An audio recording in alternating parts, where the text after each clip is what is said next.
Good morning student. In last video we discuss about the genetic code. Genetic code के बारे में हमने देखा था। अब हम उसके बारे करेक्टरिस्टिक्स के बारे में देखते हैं कि जेनेटिक कोड की करेक्टरिस्टिक्स क्या होती हैं। ठीक है, तो डीएनए के अंदर जो जेनेटिक कोड होता है उसकी कुछ फंडामेंटल करेक्टरिस्टिक्स होती है जो कि ऐसे है। सबसे पहले triplet nature means genetic code का ट्रिपलेट नेचर होता है कि 3 एडजेसेंट बेसिस को ज्वाइन करके एक कोडोन की फॉर्मेशन होती है या फिर एक अमीनो एसिड की फॉर्मेशन होती है। जब भी फर्स्ट, सेकंड और थर्ड बेस रिप्रेजेंट होते हैं कहाँ पे, 5 एंड से 3 एंड के डायरेक्शन के ऊपर। ठीक है, उसके बाद में नेक्स्ट है non overlapping. No overlapping means adjacent code में कोई भी ओवरलैपिंग नहीं होती, वो ना ही कोई अपना बेस पेयर किसी के साथ शेयर करते हैं। हर एक सिंगल बेस पेयर के पास अपना खुद का एक कोडोन होता है। जैसे सीक्वेंस दे दी हुई CCU-CAG, इसे रीड करते हैं only as CCU and CAG, not ऐसे नहीं करेंगे CCU, CUC, UCA और CAG। ठीक है, रीडिंग सेंस ओनली ये वाला होगा, ना कि ये। तो ये जो प्रोटीन, ये कोड हैं, ये प्रोटीन को सिंथेसाइज करते हैं। इसमें 100 ऑफ अमीनो एसिड की फॉर्मेशन हो सकती है, जिसमें 300 न्यूक्लियोटाइड्स एक दूसरे के साथ एक लीनियर ऑर्डर में अरेंज हो सकते हैं। अगर ट्रिपलेट कोड इन्वॉल्व होकर ओवरलैप करता है तो 6 न्यूक्लियोटाइड क्या करते हैं, कम से कम 4 अमीनो एसिड होने चाहिए 6 न्यूक्लियोटाइड्स के लिए। ये हर केस में पॉसिबल नहीं हो पाता। इसके लिए क्या है, 2 अमीनो एसिड होते हैं जो कि क्या करते हैं, प्रोलिन और ग्लूटामिन एक्चुअली कोड होते हैं इनके थ्रू। ठीक है, उसके बाद में है नो पंचुएशन मीन्स इन जो बेस पेयर होते हैं उनमें वे कोमालेस होते हैं, मतलब उनके अंदर कोमा नहीं लगता, कोई पंचुएशन मार्क या गैप नहीं होता। उनके कोडिंग सीक्वेंस क्या होती है, सीरीज में होती है। एक फिक्स पॉइंट होता है, वहां तक कोडिंग सीक्वेंस कंटिन्यू रहेगी। लगातार 3 न्यूक्लियोटाइड्स एक ही टाइम पे होंगे और वो बिना किसी टर्मिनेटर के पुश भी नहीं होंगे, मतलब स्टॉप नहीं हो पाएंगे। ठीक है, जब तक मैसेज रीड होगा, जब तक टर्मिनेटर कोडोन नहीं आता तब तक। उसके बाद में है यूनिवर्सलिटी। इसमें क्या है, जेनेटिक कोड क्या है, यूनिवर्सल है।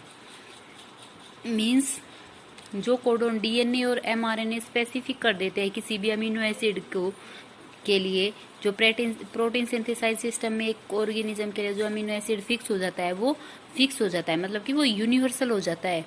या फिर बैक्टीरिया से मैन के लिए या वायरस के लिए किसी के लिए भी होता है, वो क्या होगा, यूनिवर्सल हो जाएगा। यहाँ एक्सपेरिमेंट में पाया कि जो एमआरएनए आइसोलेट किया गया छिक्के ओविडक्ट से और यूज किया गया as a template of protein synthesize system में, और राइबोसोम और टीआरएनए ड्राइव हुए इकोलाई बैक्टीरिया से, जिसने क्या किया, ओवलेबियम प्रोड्यूस किया, जो कि क्या है, जो एग का वाइट पोर्शन होगा वो प्रोटीन की करेक्टरिस्टिक्स है। इसे क्लियर एविडेंस मिला कि हर एक ऑर्गेनिज्म जो अर्थ पे इवॉल्व हुए उसके कॉमन एंसेस्टर हैं। उन्हीं ने पहले से ही अपनी लाइफ को स्टेबलाइज किया है, पहले से ही रिलेट होके ही अपनी लाइफ स्टेबलाइज की है, और इसमें लगातार अनचेंज रहा है। माइटोकॉन्ड्रिया के अंदर क्या है, आउट ऑफ 64 में से 6 कोडोन होते हैं जो क्या होते हैं, डिफरेंट होते हैं। उसके बाद में है next degeneracy means genetic code क्या होते हैं, डीजनरेट हो जाते हैं, मतलब स्पेसिफिसिटी कमी आ जाती है। एक अमीनो एसिड क्या करती है, more than 1 code of triplet रखती है, जैसे मिथियोनिन और ट्राइप्टोफेन।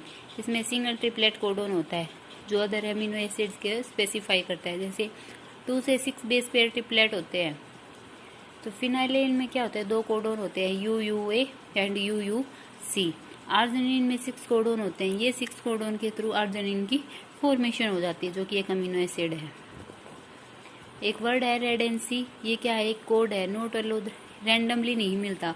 इसमें क्या होता है, किसी भी अमीनो एसिड के लिए कोडोन को फिक्स कर दिया जाता है और हर एक ट्रिपलेट बेस पेयर में डिफरेंट हो जाता है। उसके बाद में है non ambiguity of codons means एक कोडोन में केवल एक अमीनो एसिड होगा, मतलब एक से ज़्यादा नहीं हो पाएंगे।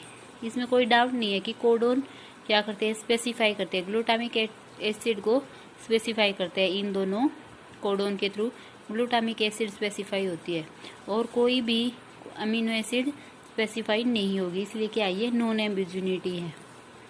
उसके बाद है nonsense and terminator codon. 64 codon होते हैं, UAA, UAG और UGA। ये होते हैं अमीनो एसिड को स्पेसिफाई नहीं कर पाते ये, जो कि एक सिग्नल एंड तक पहुंचाते हैं, जिसे हम क्या कहेंगे नॉनसेंस या टर्मिनेटर कोडोन। इसमें से क्या है, ये पॉलीपेप्टाइड चेन को सिंथेसाइज में स्टॉप कर देते हैं, जिससे 61 से 64 कोडोन होते हैं वो अमीनो एसिड को कोड करते हैं। इनिशिएशन और स्टार्ट कोडोन में AUG है, जो कि इनिशिएशन कोडोन होता है, जिसमें पॉलीपेप्टाइड की सिंथेसाइज में हेल्प करता है, मतलब उसको इनिशिएट करता है जब भी पॉलीपेप्टाइड चेन की फॉर्मेशन होती है। इसमें क्या है, जो अमीनो एसिड है मिथियोनिन, ये भी इसके थ्रू कोड हो जाता है। इसका ड्यूअल फंक्शन है, एक तो ये AUG स्टैंड करता है मिथियोनिन को, जो पॉलीपेप्टाइड चेन को स्टार्ट करता है मिथियोनिन और उसको सिंथेसाइज करता है। और कुछ केस में क्या होता है, प्रोकैरियोटिक में कोडोन GUG होता है, जो कि स्टार्ट कोडोन होता है। नेक्स्ट है कोलिनेरिटी। इसमें DNA की जो पॉलीपेप्टाइड चेन है या प्रोटीन की पॉलीपेप्टाइड चेन है वो क्या होगी, लीनियर होगी। इसमें सीक्वेंस अमीनो एसिड की पॉलीपेप्टाइड चेन में भी सेम होंगी, और जो DNA के स्पेसिफिक कोड होते हैं वो क्या हो जाते हैं, अमीनो एसिड में चेंज हो जाते हैं। तो जीन्स और पॉलीपेप्टाइड है वो कोड चेंज होके क्या कर लेता है, कोलिनियर की फॉर्मेशन कर देता है। उसके बाद में है जीन पॉलीपेप्टाइड पार्सिटी। इसमें क्या है, जो स्पेसिफिक जीन होते हैं वो mRNA को ट्रांसक्राइब करते हैं, और उसके बाद में एक पॉलीपेप्टाइड चेन प्रोड्यूस होती है। उसमें क्या है, केवल एक टाइप के पॉलीपेप्टाइड्स होते हैं जो अलग अलग टाइप के जीन को प्रोड्यूस करते हैं। इसमें नहीं है कि वायरस के लिए जीन ओवरलैपिंग होते हैं वो वायरस के लिए अप्लाई नहीं हो पाते। कुछ एक्सेप्शनल केस दे रखा है भाई, जो जेनेटिक कोड है वो यूनिवर्सल भी हो सकता है, जैसे वेरिएशन कोडोन रूल में वेरिएशन आ जाए, जैसे टर्मिनेटर है, टर्मिनेटर कोडोन है ये ग्लूटामिक पैरामीशियम में और अदर सीलिएट में भी हो सकते हैं। ओवरलैपिंग जीन है कुछ वायरस में, जैसे 5x174 और SC40 जीन्स है वो भी एक दूसरे के साथ ओवरलैप कर लेते हैं। माइटोकॉन्ड्रियल जीन है AGG, AGA, ये यूजुअली अर्जिनिन के लिए कोड होते हैं, लेकिन समटाइम ये ह्यूमन माइटोकॉन्ड्रिया में स्टॉप की तरह एक्ट करते हैं। ठीक है, ये कैरेक्टरिस्टिक थी भाई जेनेटिक कोड की। उससे आगे देखते हैं हम effect of mutation on protein structure and function. Protein structure और फंक्शन पे म्यूटेशन का क्या इफेक्ट पड़ता है। सबसे पहले क्या है, प्रोटीन स्ट्रक्चर चेंज हो जाती है। 3 टाइप की म्यूटेशन होती है। सबसे पहले जीन या पॉइंट म्यूटेशन है, जिसमें एडिशन, डिलीशन, रिप्लेसमेंट होती है बेस पेयर की। जीन के अंदर बेस पेयर की एडिशन हो सकती है, या तो कोई जीन ऐड हो जाएगा या डिलीट हो जाएगा या फिर रिप्लेस हो जाएगा। उसके बाद में है एडिशन या deletion of junk, DNA junk. जब भी क्रॉसिंग होती है, क्रॉसिंग ओवर मतलब रिकम्बिनेशन होता है DNA स्टैंड का, उस टाइम पे एडिशन या डिलीशन हो सकता है DNA का।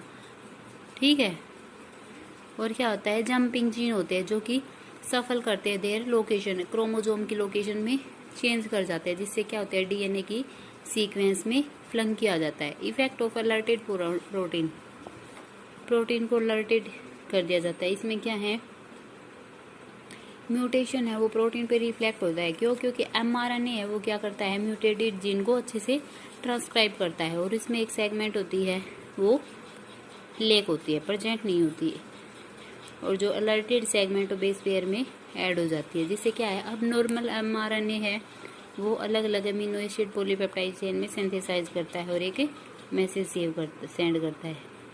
अगर एक सिंगल बेस पेयर अलर्ट होता है जीन में, तो एक 1 कोडोन mRNA में चेंज हो जाएगा और एक सिंगल अमीनो एसिड पॉलीपेप्टाइड में चेंज होगा। अगर एक बेस पेयर ऐड हो जाता है या डिलीट हो जाता है, तो जीन में उसे हम 3 से डिविजिबल कर सकते हैं, और सभी ट्रिपलेट बेस पेयर क्या कर देंगे, ट्रांसक्राइब्ड mRNA में म्यूटेशन कोज कर देंगे, जिससे क्या होगा, पूरी जो न्यू पॉलीपेप्टाइड चेन की फॉर्मेशन हो जाएगी, जिसे हम क्या कहेंगे, फ्रेम सीट म्यूटेशन कहेंगे। उसके बाद में क्या है, म्यूटेशन चेंज हो जाती है, नॉर्मल कोड है जो नॉनसेंस कोड में चेंज हो जाता है, और प्रोटीन सिंथेसाइज क्या हो जाती है, स्टॉप हो जाती है और इनकम्प्लीट हो जाती है। पॉलीपेप्टाइड चेन की फॉर्मेशन क्या होगी, कंप्लीट नहीं हो पाती। जिससे क्या है, जो अलर्टेड पॉलीपेप्टाइड चेन से म्यूटेशन हुई जीन क्या हो जाएगा, इनएक्टिव हो जाएगा, और प्रोटीन की जो स्ट्रक्चर और फंक्शन है वो क्या हो जाएगी, चेंज हो जाएगी। और जबकि ऑर्गेनिज्म क्या हो सकता है, किल भी हो सकता है। इनके अकॉर्डिंग क्या है कि अमीनो एसिड से पॉलीपेप्टाइड में समटाइम चेंज नहीं हो पाता। तो 3 बेस पेयर ट्रिपलेट है, उसमें क्या है, जीन इंटरेक्ट करते हैं एंटीकोडोन कोर्सपेंड से टीआरएनए में। इस फिनोमेना को हम क्या कहेंगे, बबल हाइपोथेसिस। ये ग्रीक ने इन 1966 में बताई थी। इसमें क्या है, 2 बेस पेयर होते हैं टीआरएनए एंटीकोडोन के, जो कि हाइड्रोजन बॉन्डिंग के साथ स्पेसिफाई होते हैं एमआरएनए कोडोन में। बट उनका जो थर्ड बेस पेयर है वो क्या हो जाता है, अनयूजुअल होता है, कॉमन नहीं होता, जिसे हम क्या कहेंगे, बबल कहेंगे। जो थर्ड पोजीशन होती है कोडोन की वो क्या होगी, बबल पोजीशन। और जो म्यूटेशन के कारण प्रोटीन में कोई चेंज नहीं आ पाता उसे हम क्या कहेंगे, साइलेंट म्यूटेशन कहेंगे। म्यूटेशन के कारण देखो ह्यूमन में सिकल सेल एनीमिया डिजीज हो जाती है। इसमें क्या होता है, सिंगल बेस पेयर जीन का सब्स्टिट्यूशन हो जाता है। मीन्स क्या होता है, जो ग्लूटामिक एसिड होती है वो वेलिनिन अमीनो एसिड के साथ रिप्लेस कर दी जाती है। मतलब 6th पोजीशन पे पॉलीपेप्टाइड चेन की बीटा पोजीशन है, उसके ऊपर ग्लूटामिक एसिड की जगह वेलिनिन अमीनो एसिड आ जाती है, जिससे हीमोग्लोबिन में चेंज आ जाता है और ग्लोबिन एस हो जाता है। जिससे क्या होता है, डिसऑर्डर कोज हो जाता है, होमोजाइगस रिसेसिव स्टेट आ जाती है। जिससे क्या होगा, विक्टिम है जो इन्फेक्टेड पर्सन है वो 20 की एज तक क्या हो सकता है, डेड हो जाता है। एक और डिजीज है थैलेसीमिया। ये एक अनदर जेनेटिक ट्रांसमिट डिजीज है, हीमोग्लोबिन से रिलेटेड ही। इसमें क्या है, ये एक स्प्रेम सीट म्यूटेशन है, हीमोग्लोबिन की बीटा पॉलीपेप्टाइड चेन में म्यूटेशन कोज हो जाती है। ठीक है भाई, ये यहाँ तक कर लेना। Thank you.